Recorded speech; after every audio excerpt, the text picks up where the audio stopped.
معاكم انا مصطفى، تربيه متخصصه في تنشئه الاطفال وازاي نفهم اطفالنا بشكل صح وازاي نتعامل معاهم بشكل افضل، مش بس نحكم عليهم. اول ما تدخلي بيت فيه اطفال، اول حاجه بتلفت نظرك ايه هي؟ الالعاب اللي على الارض، الكنب مش مترتب، اثار الالوان اللي على الترابيزه وعلى الحيطه. للاسف ناس كتير بتشوفها فوضى، بس قليل جدا اللي بيشوف المجهود اللي وراها. طيب خليني اسالك سؤال، لما تدخلي بيت فيه طفل صغير وتلاقي لعبه في كل ركن، هل اول حاجه بتيجي في بالك ان الام مهمله، ولا ممكن الطفل يكون كان بيلعب ويتعلم ويستكشف؟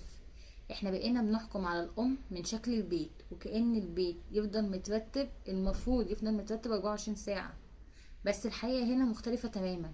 البيت اللي فيه اطفال طبيعي يكون فيه حركة وصوت ولعب وفوضى، ويبقى متكركب شبه ما احنا بنقول، وده مش دليل على ان الام فاشلة، ده دليل ان في طفل عايش طفولته والام سايباه يلعب ويستكشف.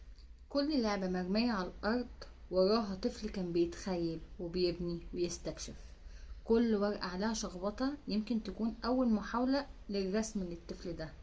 كل المكعبات اللي بتبقى مرمية في الأرض وتقولي أنا بتكعبل فيها، دي فوضى، يمكن كان بيتعلم الألوان والأحجام. احنا بنشوف النتيجة بس مش بنشوف الرحلة اللي مر بيها الطفل. في التربية الإيجابية احنا مش هدفنا بيت مثالي، وهدفنا طفل سليم نفسيا، طفل بيلعب، طفل بيتعلم، طفل بيستكشف، طفل بيحس بالأمان.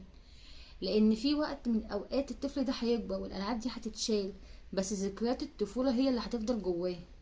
نصيحة بقى للأمهات، لو بيتك مش مترتب طول الوقت ما تحسيش بالذنب، اعملي اللي تقدري عليه، رتبي في حدود طاقتك.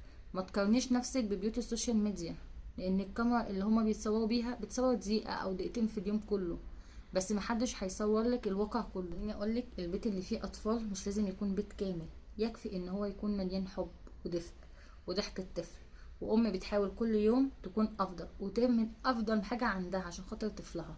وافتكروا دايما، البيت المترتب جميل، بس الطفل السعيد ومليان حب اجمل.